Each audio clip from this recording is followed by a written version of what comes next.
In the aftermath of the rapid German victories during the early years of World War II, the Eastern Front had transformed into the most critical and brutal theater of the conflict. By the summer of 1942, Hitler's Wehrmacht had already overrun vast territories of the Soviet Union.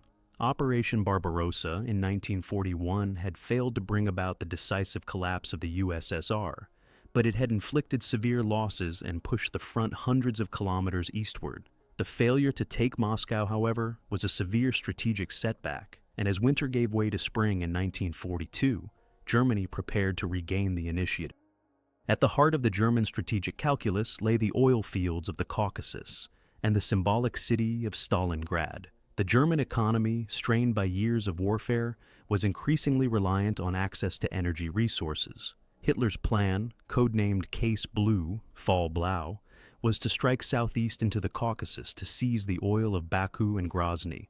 However, as the plan evolved, Stalingrad emerged not only as a military target, but also a political obsession.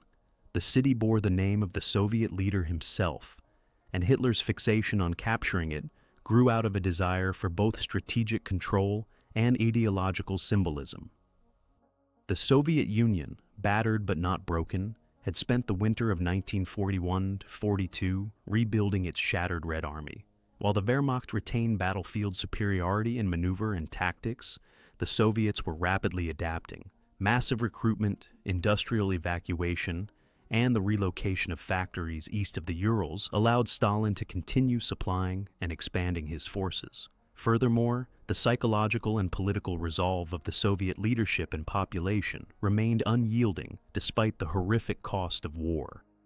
On the geopolitical front, the Axis alliance remained intact, though strains had begun to show.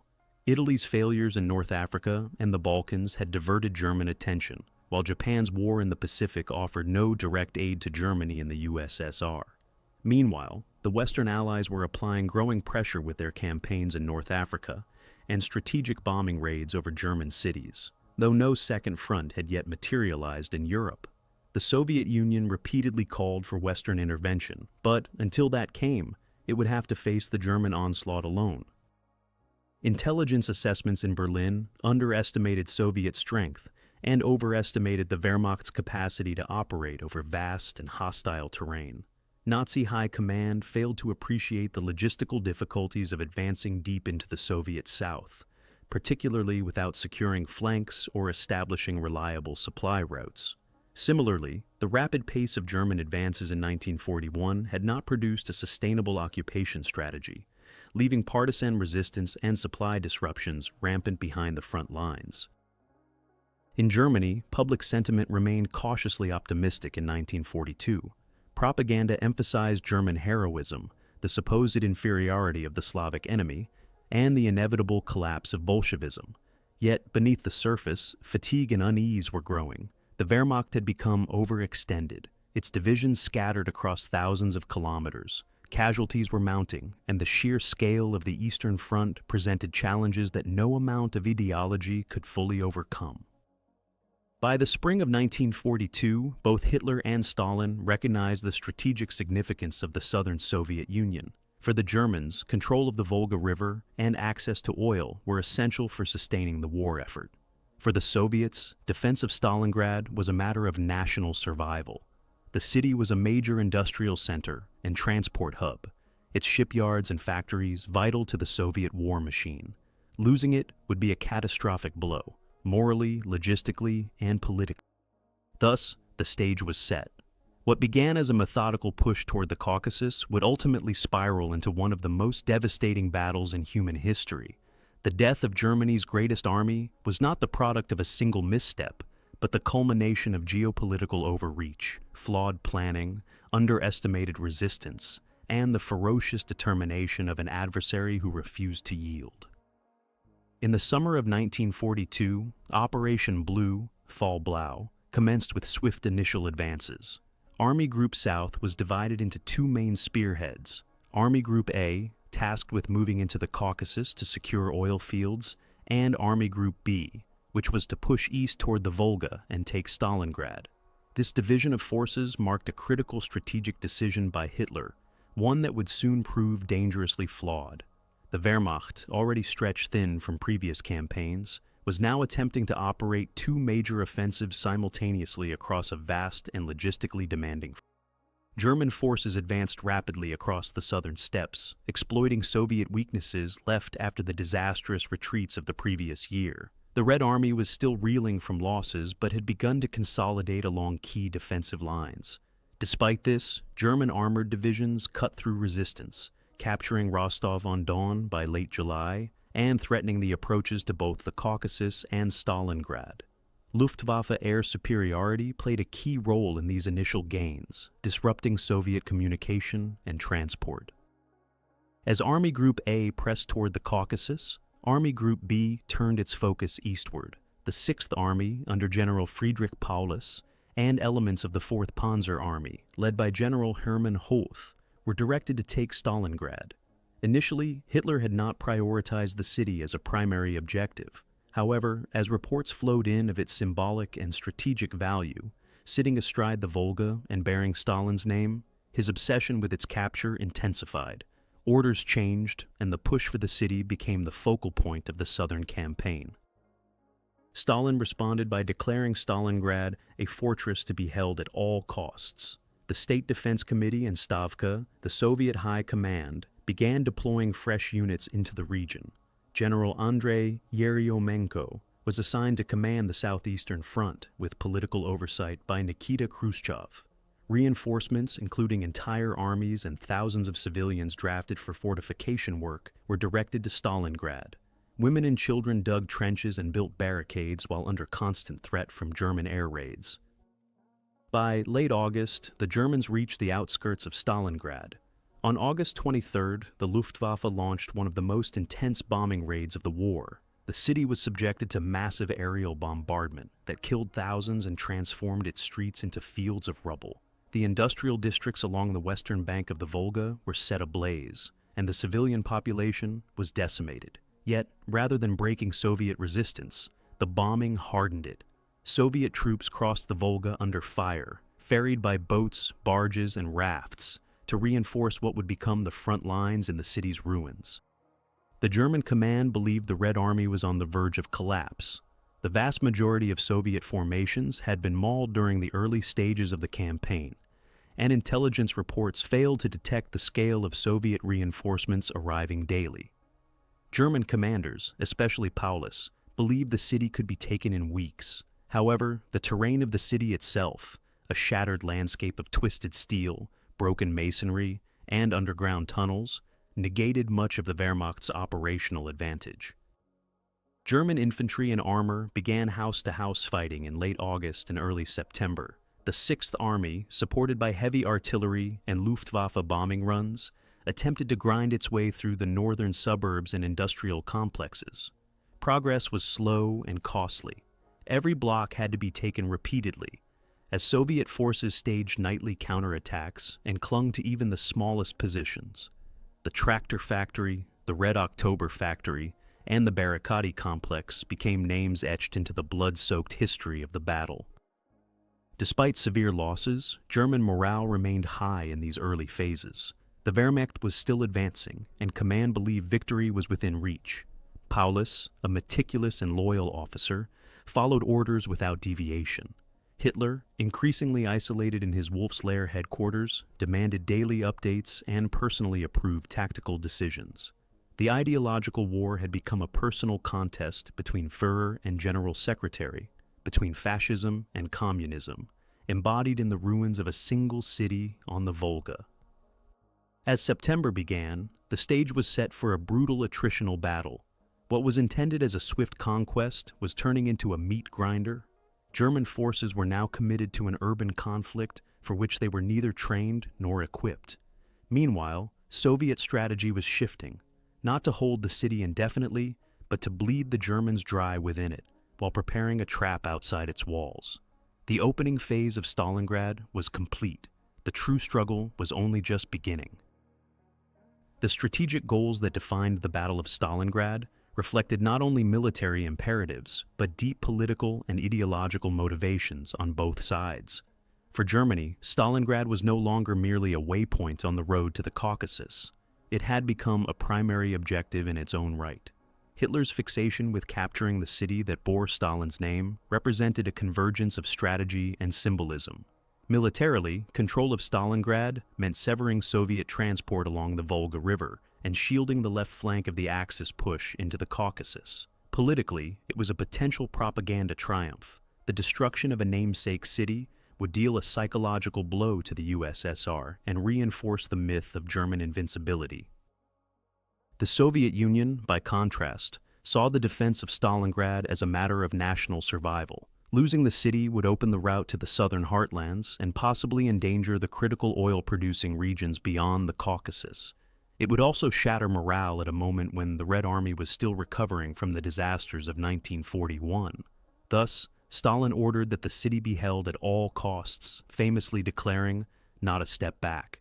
The resulting order, number 227, galvanized defenders and signaled the absolute seriousness with which the Soviet leadership regarded the city's fate. German planning for the assault on Stalingrad was marked by overconfidence and a failure to account for operational realities. Logistics had become increasingly strained as the Wehrmacht pushed deeper into Soviet territory. Rail lines were overextended, roads were primitive, and fuel shortages were beginning to take a toll. Supplies had to be trucked across hundreds of kilometers, often over unpaved terrain and under threat of partisan ambushes. Despite these challenges, German command pressed forward, convinced that Soviet forces were on the brink of collapse. The Sixth Army, the largest and best equipped German force on the Eastern Front, was placed at the center of the operation. Comprising hundreds of thousands of soldiers, supported by artillery, engineers, and air support from the Luftwaffe, it was expected to take the city through a series of frontal assaults. But the doctrine that had once enabled swift victories in Poland and France, blitzkrieg, was ill-suited to the rubble-strewn ruins of an industrial city. Urban warfare demanded entirely different tactics, and the Germans were forced to adapt in real time. On the Soviet side, planning took on a defensive yet calculated tone. While troops inside the city were ordered to hold firm, Stavka was already preparing a larger counteroffensive beyond the horizon. Soviet planners understood that a purely reactive defense of the city would lead to its eventual fall. Instead, they began to stage forces far beyond Stalingrad, waiting for the right moment to strike the exposed flanks of the German advance. In the meantime, the defenders in the city would have to hold, suffer, and buy time with their blood.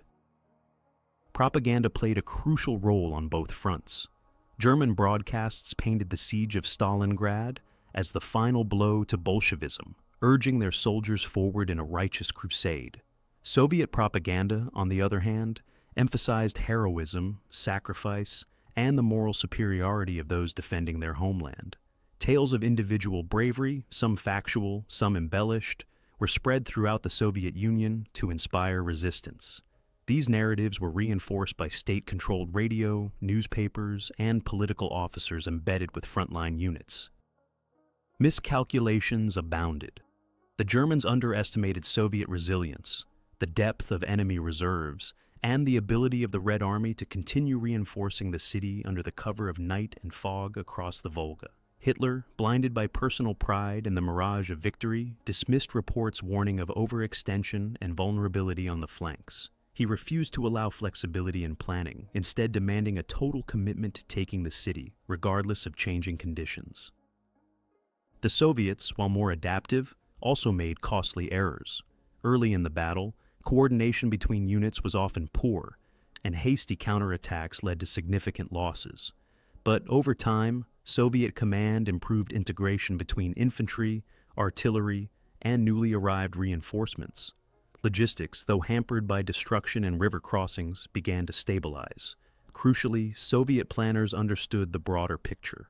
Stalingrad could serve not as a decisive last stand, but as the bait in a larger strategic trap.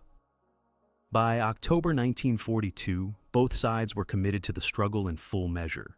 The Wehrmacht was entangled in a brutal urban battle for which it had not prepared, with supply lines stretched and flanks dangerously exposed. The Red Army, bloodied and desperate, was steadily improving its coordination, logistics, and reserves.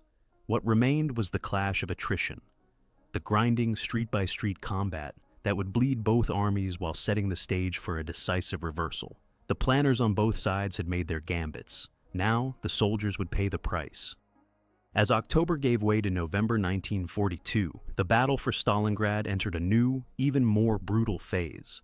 The first engagements within the city had already revealed the savage nature of the fighting, but now they escalated into a level of destruction and desperation rarely seen in modern warfare. The German Sixth Army, supported by the 4th Panzer Army, launched concentrated offensives against key industrial sectors on the northern edge of the city. These included the Dzerzhinsky Tractor Factory, the Barricadi Gun Factory, and the Red October Steel Works, fortified urban strongholds that quickly became killing zones. The German advance stalled block by block. Every ruined building, factory wall, and collapsed stairwell became a fortress. The Soviets had learned to exploit the terrain of destruction. Small units of riflemen, sappers, and snipers operated in autonomous cells, navigating through sewer tunnels, rubble, and basements to launch ambushes and sudden counterattacks. Soviet defenders often allowed the Germans to advance into a building before launching attacks from hidden positions behind them. The tactic of hugging the enemy, keeping combat at such close quarters that German artillery and air support risked hitting their own troops, proved particularly effective. Snipers played an outsized role in these engagements. The most famous, Vasily Zaitsev, reportedly killed over 200 enemy soldiers in a few weeks and became a symbol of Soviet resilience. His legend, while boosted by propaganda, reflected the very real importance of marksmanship and stealth in a city where open ground was scarce and every street was a battlefield. German tactics, heavily reliant on combined arms and mobility, were severely limited in the dense urban environment. Tanks could not maneuver freely and were vulnerable to close-range attacks by infantry using anti-tank rifles, grenades, and Molotov cocktails. Infantry units advanced in tightly coordinated waves, but often found themselves bogged down, isolated, or encircled by hidden Soviet positions. The Luftwaffe continued to bomb Soviet strongholds, but the aerial bombardments did little to dislodge dug-in defenders and often worsened the terrain for German movement. Morale among German troops remained high initially, as orders promised swift victory and the conquest of the city seemed within reach. But as casualties mounted and territorial gains slowed to a crawl, weariness began to spread.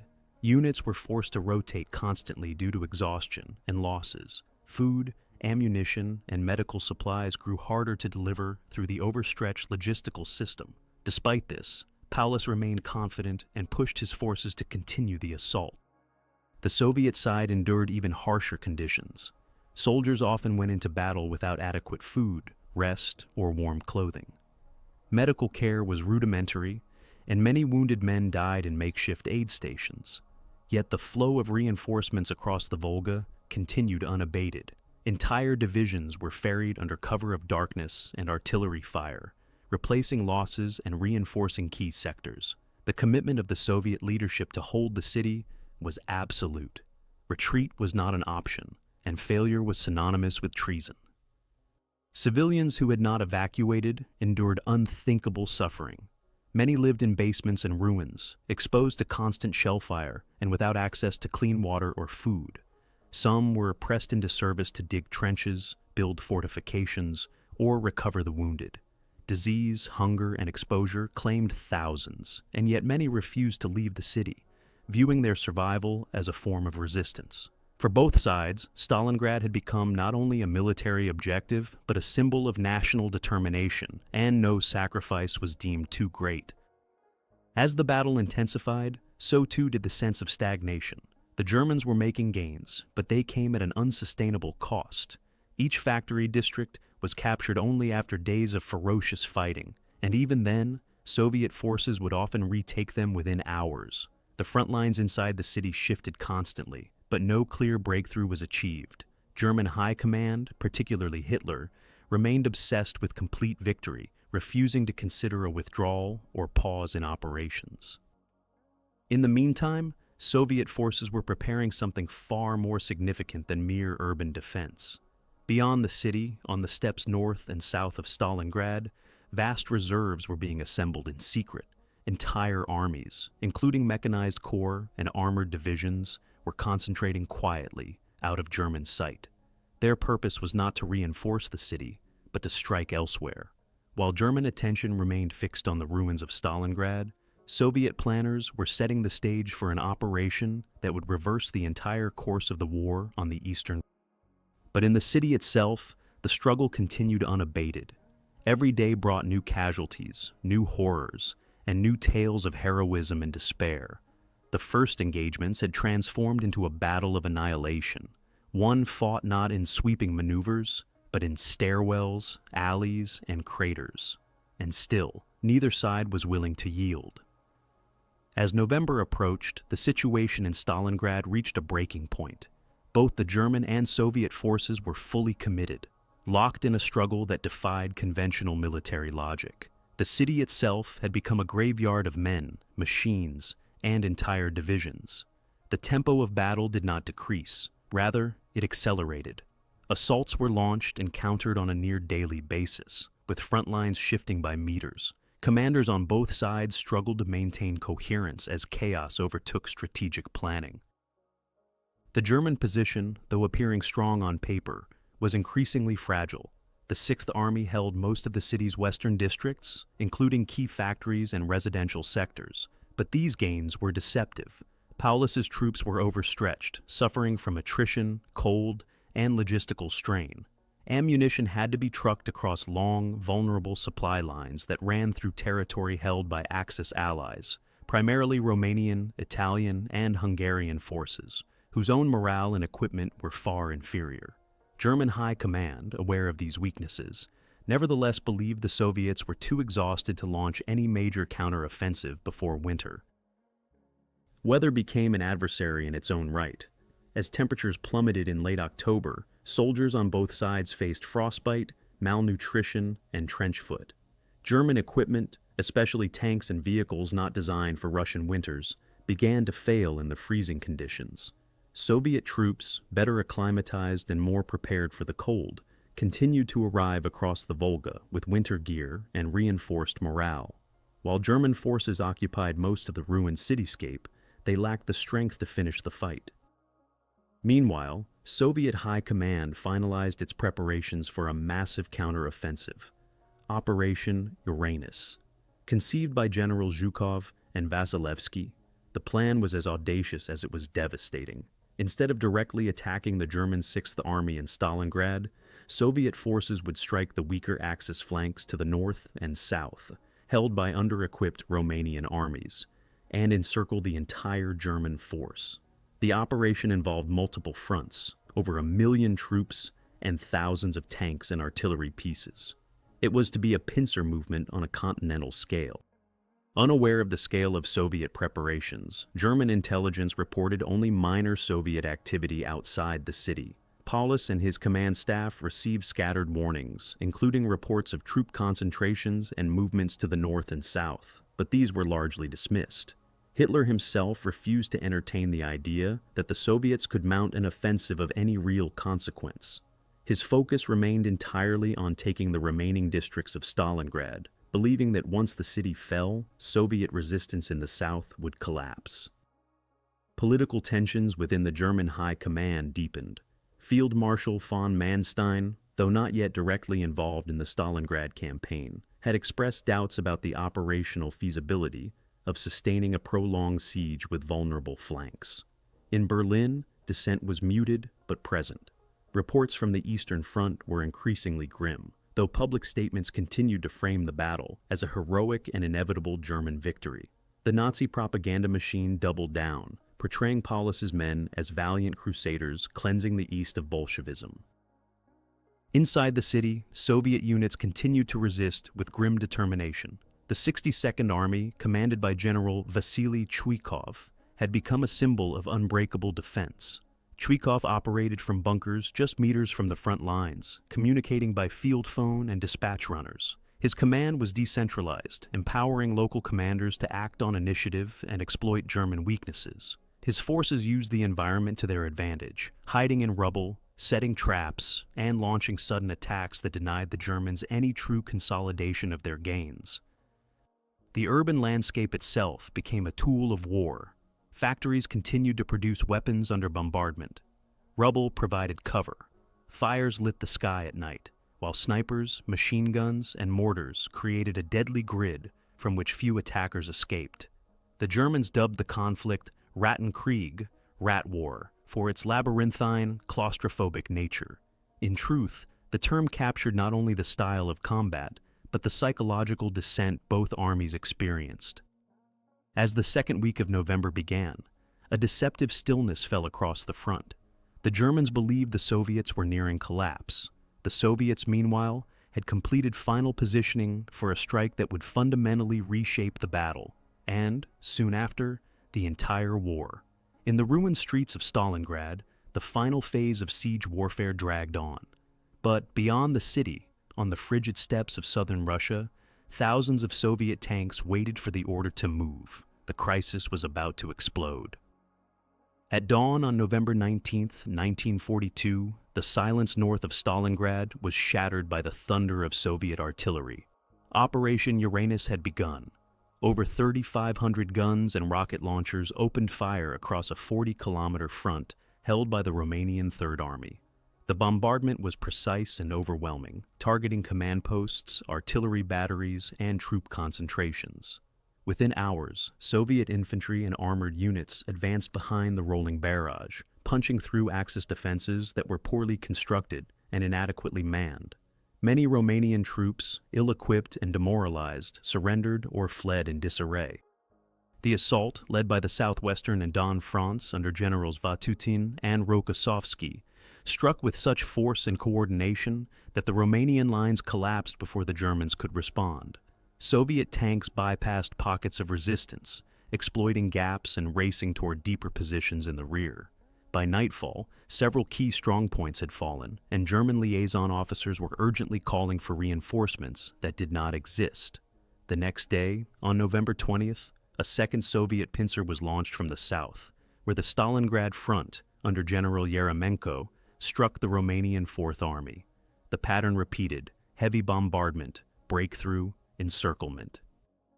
Within 72 hours, the Soviet pincers met at Kalak on the Don River, 80 kilometers west of Stalingrad. The trap was complete. The German Sixth Army, along with elements of the 4th Panzer Army and supporting units from Romania, Italy, and Croatia, over 25,000 men, were encircled in a pocket the Soviets called the Cauldron. It was a military catastrophe of staggering proportions, one that the German command had failed to anticipate or prevent. Inside the pocket, General Polis faced a dire situation. His forces were surrounded, supplies were dwindling, and winter was worsening. Yet Hitler, upon learning of the encirclement, forbade any breakout attempt. He insisted that the Sixth Army could be supplied by air until a relief operation could be mounted. The Luftwaffe, under Hermann Göring, pledged to deliver 300 tons of supplies daily, enough to sustain the Army's needs. In practice, they rarely managed more than 100 tons, and often far less. Weather conditions, Soviet anti-aircraft fire, and a lack of transport aircraft rendered the airlift operation a logistical failure from the outset. Despite this, Paulus followed orders. His army entrenched itself within the ruins of Stalingrad, reorganizing units into defensive formations and rationing supplies. Ammunition, food, and fuel were stockpiled and guarded carefully. Wounded soldiers overwhelmed field hospitals, and medical shortages became acute. Starvation and frostbite began to claim more lives than enemy fire. Still, German propaganda assured the public that the Sixth Army was holding firm and would soon be relieved. Outside the pocket, the Soviet command was preparing the next phase. Operation Saturn, an ambitious plan to encircle even larger Axis formations in the south, was revised into a more focused strike, Operation Little Saturn, due to ongoing battles elsewhere. In mid-December, Soviet forces attacked Italian positions along the Don, triggering another collapse. The Germans were forced to divert resources to prevent a total disintegration of the front, further delaying any serious relief effort. Field Marshal von Manstein, now commanding Army Group Dawn, attempted a rescue mission, Operation Winter Storm. Launched in mid-December, the relief force advanced toward Stalingrad from the southwest with panzer divisions. For a time, it seemed possible they might reach the encircled Sixth Army, but Paulus, under strict orders, refused to attempt a breakout. His units remained immobile, waiting for a link-up that never came. Soviet resistance intensified, and by Christmas, the relief effort stalled less than 50 kilometers from the city. The failure of Operation Winter Storm sealed the fate of the Sixth Army. Supplies continued to dwindle, men burned furniture and floorboards to keep warm, horses were slaughtered for food, morale collapsed. Desertions, suicides, and silent acceptance of death became common. Communications with Berlin remained formal, but the reality on the ground was one of hopelessness. In the city, combat did not cease. The Soviets tightened their grip, retaking sectors and reducing German positions piece by piece. Artillery and airstrikes pummeled remaining strongholds. The defenders, now skeletal shadows of their former strength, could do little but delay the inevitable. Yet, Paulus, still loyal to the Führer's command, made no effort to surrender or retreat. For the encircled army, the peak of the campaign had become a slow, freezing descent into annihilation. The greatest army of Nazi Germany was dying, one position, one soldier at a time. As the new year of 1943 dawned, the encircled German Sixth Army inside Stalingrad faced a grim reality. The relief effort by Manstein had failed. Supplies dropped by air were sporadic and insufficient. Soviet forces, better supplied and constantly reinforced, continued to reduce the German perimeter through coordinated assaults. The Luftwaffe, stretched thin across multiple fronts and hampered by worsening weather, could no longer maintain even the illusion of sustaining the trapped force. Each incoming transport plane risked destruction, and every successful landing at Potomnik or Gumrak airfields marked a fleeting reprieve in an otherwise doomed scenario. Inside the pocket, the Sixth Army adapted to its deteriorating conditions with desperate improvisation. Units reorganized into smaller battle groups, often composed of remnants from multiple regiments. Ammunition was rationed down to the last round, and soldiers resorted to salvaging Soviet weapons and supplies from captured positions. Engineers repurposed damaged equipment to keep minimal mobility and communication intact. Medical personnel worked in freezing bunkers with dwindling supplies, often forced to amputate limbs without anesthesia or sterile tools. The will to fight, though still present among some officers, was being replaced by an unspoken resignation. Command cohesion began to fray. Although Paulus maintained formal control, the vast scale of the encirclement and the collapse of communications rendered centralized direction difficult. Junior officers were left to make life or death decisions with little guidance. Political officers attempted to maintain discipline and morale, but their ideological reassurances were increasingly hollow. The brutal winter, hunger, and constant shellfire overwhelmed even the most disciplined formations.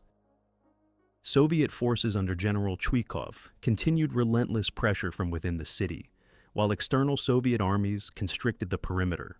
By mid-January, the Germans had been pushed back into 3 shrinking pockets centered around the factory district, the airfields, and the city center. The Potomnik airfield fell on January 16th, severing the primary aerial resupply route. Gumrak, the last usable airstrip, was overrun on January 22nd. From that point forward, the Sixth Army was entirely cut off from the outside world, no longer just surrounded, but completely isolated. Despite the worsening crisis, Hitler forebode surrender. Orders from the Führer continued to arrive, instructing Paulus to hold his ground and assuring him that help would come. Promotions and medals were dispatched by radio transmission, an increasingly surreal gesture to soldiers freezing and starving in the ruins. On January 24th, Paulus radioed Hitler, "Troops without ammunition and food, effective command no longer possible, 18,000 wounded without shelter, without supplies, immediate help required." The response from Berlin was an order to stand fast. Soviet forces, aware of the German desperation, began using loudspeakers and leaflets to offer surrender terms. Some German soldiers accepted, slipping through the lines or surrendering in small groups. Others resisted to the end. In several cases, entire units disappeared beneath the rubble, buried alive in collapsing bunkers or consumed by fires sparked by artillery hits. The psychological toll was devastating. Survivors spoke of hallucinations, mass despair, and comrades simply walking into the snow to die alone. Despite these conditions, Soviet planners remained wary of frontal assaults that might incur heavy losses. Instead, they tightened the ring through attrition. Artillery bombarded suspected strongpoints day and night. Mortars targeted gatherings of troops and supply caches. Infantry advanced only when resistance was weakened beyond recovery. The Soviets had turned the Germans' fortress strategy against them, methodically bleeding the defenders dry while preserving their own strength for later campaigns. In the final days of January, Paulus was offered one last chance to break out or surrender with honor. He refused both. On January 30th, Hitler promoted him to field marshal, an implicit command to die in battle, as no German field marshal had ever been taken alive. But Paulus, physically and emotionally exhausted, no longer shared Hitler's fanaticism. On January 31st, Soviet forces reached his command post in the basement of the Univermag department store. He surrendered without resistance. The southern pocket of the city collapsed with Paulus's capitulation. The northern group, under General Strecker, held out for another 2 days before surrendering on February 2nd. With that, the last remnants of the Sixth Army ceased to exist as an organized force. Of the more than 25,000 men originally encircled, fewer than 1,000 were taken prisoner. Fewer than 6,000 would ever return home. The resistance had lasted for months, but adaptation and improvisation had not been enough. The army that once spearheaded Germany's conquest of Europe had been destroyed. The surrender of General Paulus and the collapse of the remaining German resistance in Stalingrad marked the decisive turning point of the battle. What had begun as a symbol of German might and a gateway to the oil-rich Caucasus had become a frozen graveyard and a strategic disaster of the highest order. The consequences were immediate and far-reaching, not only for the German military, but for the political structure and morale of the Axis as a whole. In Berlin, news of the defeat was initially suppressed. The German public, long fed a narrative of progress and victory, was shocked when Goebbels finally addressed the disaster on February 18th through his infamous total war speech at the Berlin Sportpalast. With dramatic flair, he painted Stalingrad not as a catastrophe, but as a heroic sacrifice, urging the population to devote themselves entirely to the war effort. The rhetoric masked the scale of the loss. Nearly 250,000 Axis troops lost, including experienced officers, veteran infantry, and the core of the Sixth Army. Germany's strategic position in the east would never recover. Among the military leadership, the defeat fractured confidence and strained loyalties. The failure of the Luftwaffe to supply the pocket exposed severe weaknesses in air logistics. The blind obedience of Paulus to Hitler's refusal to authorize a breakout, even in the face of annihilation, raised questions about command responsibility. Some generals began to quietly question the inflexibility of Hitler's control over operations, though few dared to voice dissent publicly. The mystique of invincibility that had surrounded the Wehrmacht since 1940 was irrevocably broken. The Soviets, in contrast, emerged emboldened and elevated. The successful execution of Operation Uranus and the subsequent destruction of the encircled force provided a psychological and strategic boost that resonated throughout the Red Army. It marked the first time a full German army group had been destroyed in the field. Soviet morale, previously sustained through fear and propaganda, now drew strength from a tangible and overwhelming victory. Stalin, who had personally overseen much of the operation's planning, gained greater prestige among his generals and international allies. The material gains were also substantial. The capture of thousands of German weapons, vehicles, and prisoners helped bolster Soviet resources. Dozens of senior officers and generals were taken alive, including Field Marshal Paulus, the highest-ranking German officer to be captured during the war. He would later be used as a propaganda tool and witness in the post-war trials. For Stalin, the fall of Stalingrad was not just a military success, but a symbol of Soviet endurance and superiority. Internationally, the battle shifted perceptions. Allies in London and Washington, who had once doubted the Soviet Union's capacity to withstand the German onslaught, now acknowledged the Red Army as a formidable force. Plans for a Western front gained urgency, with pressure mounting to open a second front in Europe. The German defeat also encouraged resistance movements across occupied Europe, as Stalingrad demonstrated that the Axis could be beaten on a grand scale. On the front lines, the aftermath was grim. The Soviets were faced with the task of managing tens of thousands of prisoners, many frostbitten, starved, and barely able to stand. The harsh conditions of Soviet captivity, combined with a lack of food and medical care, led to the deaths of most within months. The mass graves of Stalingrad would hold not just those who fell in combat, but thousands who died in the cold aftermath of surrender. In the ruins of the city, survivors began the slow process of recovery. Stalingrad was almost entirely destroyed, its population decimated. Yet even amid the devastation, Soviet authorities began clearing rubble, restoring transport links, and planning reconstruction.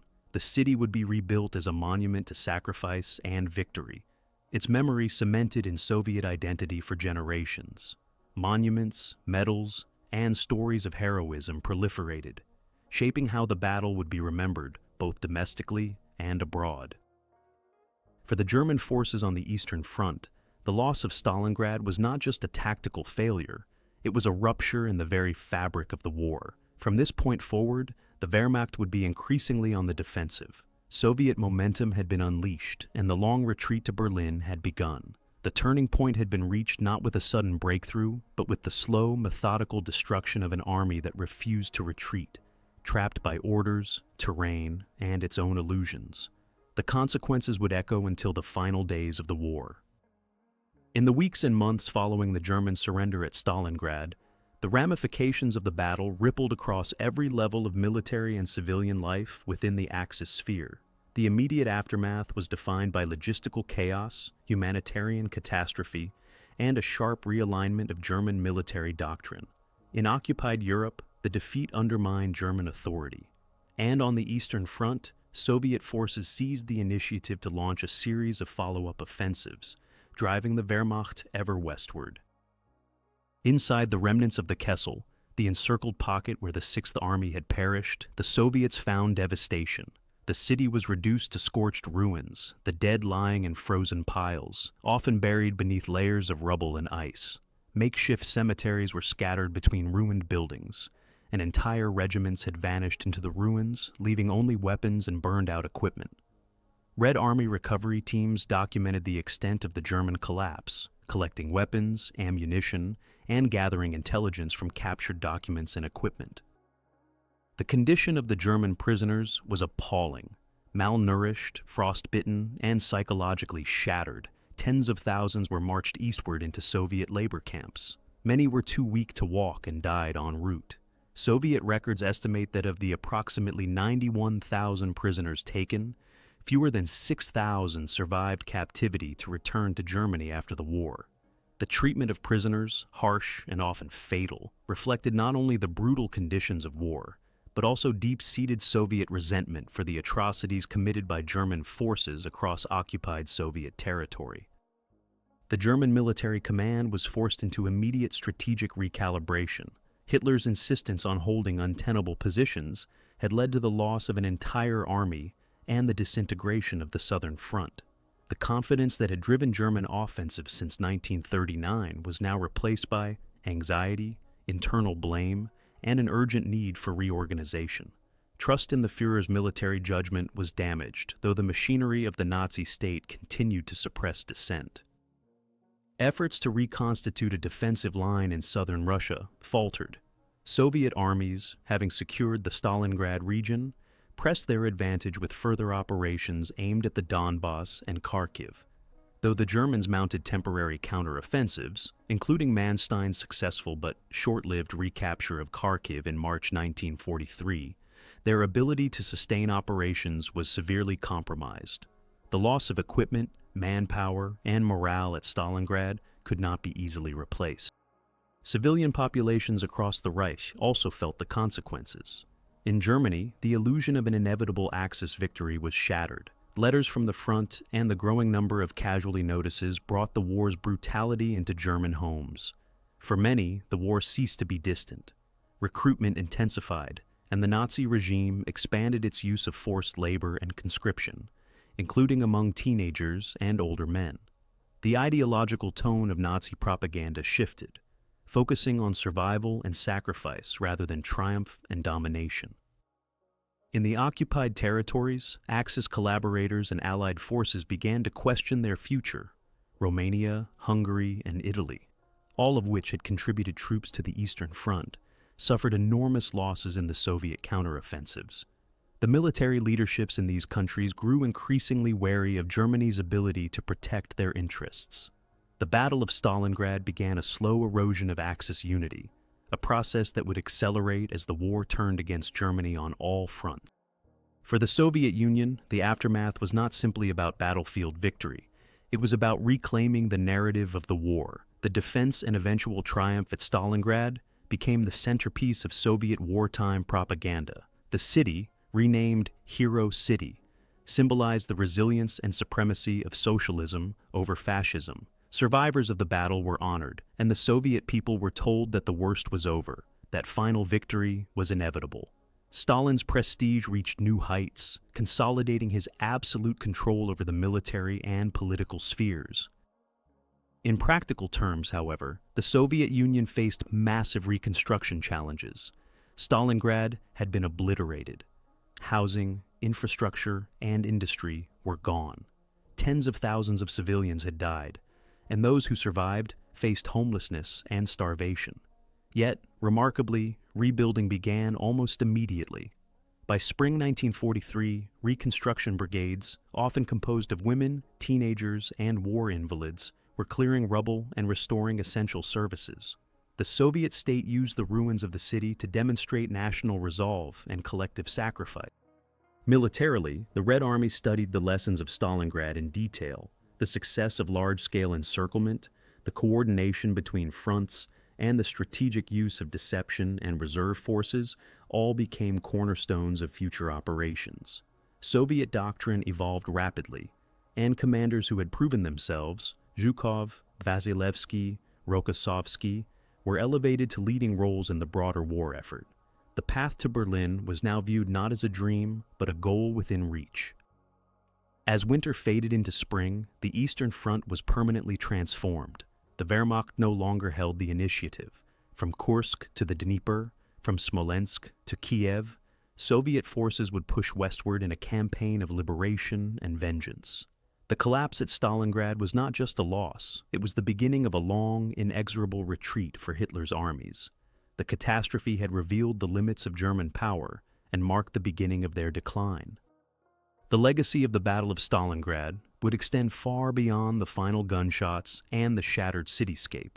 It marked not only a military turning point in the Second World War, but also a psychological and geopolitical watershed, reshaping the strategic balance in Europe and redefining how total war was understood by both contemporaries and future generations. In terms of scale, symbolism, and consequence, no single battle of the war had greater impact. Militarily, Stalingrad broke the Wehrmacht's aura of invincibility. The destruction of the Sixth Army, the largest field command ever lost by Germany, was a disaster from which the Wehrmacht never fully recovered. Experienced troops, veteran commanders, and vast quantities of equipment had been annihilated. Even more damaging was the irreversible shift in momentum. From this point on, the German army would fight a defensive war on the Eastern Front, attempting to delay the Soviet advance rather than seize new territory. The strategic initiative had passed to the Red Army, and with it, the trajectory of the war had decisively changed. For the Soviet Union, the victory at Stalingrad represented a moral and strategic vindication. After months of devastating losses in 1941 and early 1942, the Red Army had not only halted the Axis advance, but destroyed its spearhead. The battle galvanized Soviet military doctrine, confirming the efficacy of deep operations, massed artillery, and coordinated encirclement. Future offensives, including the Battle of Kursk and Operation Bagration, would refine and build upon the methods pioneered at Stalingrad. Soviet commanders who had proven themselves in the campaign became the architects of further victories and post-war Soviet military thought. Politically, Stalingrad strengthened Stalin's grip over the Soviet Union and elevated him on the world stage. He was now seen as a central figure in the Allied coalition, a wartime leader whose forces had bled to halt and reverse the Nazi war machine. Internally, the victory silenced criticism and allowed the regime to consolidate power further, under the banner of patriotism and sacrifice. The immense cost, both civilian and military, was justified through a narrative of existential survival and triumphant resistance. The battle also shaped post-war memory in both East and West. In the Soviet Union, Stalingrad was immortalized in monuments, literature, and collective consciousness. The city itself was rebuilt as a testament to Soviet resilience, renamed Volgograd in 1961, but retaining its historical significance. Veterans were honored as heroes of the motherland. In Western historiography, Stalingrad came to symbolize the tipping point of World War II, a recognition of the Eastern Front's decisive role in defeating Nazi Germany, a narrative long overshadowed in the Cold War discourse. Within Germany, the defeat sowed the seeds of doubt and reassessment. The complete loss of the Sixth Army raised questions not only about Hitler's judgment, but about the sustainability of the war effort itself. While the Nazi regime intensified its grip and called for total war, the myth of the Führer as a military genius was fractured. Among officers and civilians alike, Stalingrad became a grim lesson in the cost of blind obedience and the dangers of strategic overreach. Some of those who survived the war would later cite the battle as the moment their faith in victory faltered. The cultural imprint of Stalingrad extended into post-war generations. It became a focal point for filmmakers, novelists, historians, and political theorists. The battle was studied for its tactical lessons, its human cost, and its ideological dimensions. It revealed the brutality of modern urban warfare and the extreme lengths to which states would go to secure victory. From street-to-street combat to mass encirclement, from starvation to propaganda, the elements of Stalingrad reflected the totality of 20th century warfare. Perhaps most profoundly, Stalingrad became a symbol of sacrifice. For the Soviets, it represented the millions who gave their lives to repel an invader. For Germans, it became a byword for futility, suffering, and military catastrophe. For the world, it underscored that the outcome of World War II would not be decided by diplomacy or limited campaigns, but by total war waged across entire continents with unprecedented human cost. In retrospect, the Battle of Stalingrad was not just a clash of armies. It was a confrontation between systems, ideologies, and visions of the future. Its outcome redefined Europe's fate and helped determine the contours of the post-war order. When the guns finally fell silent over the frozen Volga, the world had changed irrevocably. The death of Germany's greatest army had birthed a new phase of the war, one that would end not in victory parades, but in the smoldering ruins of Berlin itself.